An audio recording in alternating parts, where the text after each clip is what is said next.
मुसीबत के दिन खुदावंद तेरी सुने, याकूब के खुदा का नाम तुझे बुलंदी पर कायम करे।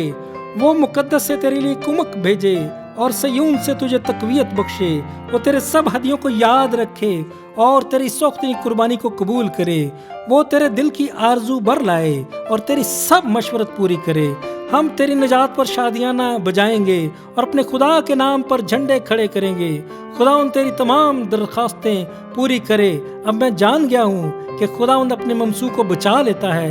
वो अपने दाहिने हाथ की निजात बख्श कुव्वत से अपने मुकद्दस आसमान पर से उसे जवाब देगा।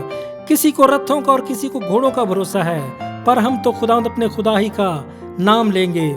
वो तो झुके और गिर पड़े, पर हम उठे और सीधे खड़े हैं। ऐ खुदावंद बचा ले, जिस दिन हम पुकारें तू बादशाह हमें जवाब दे। आमीन।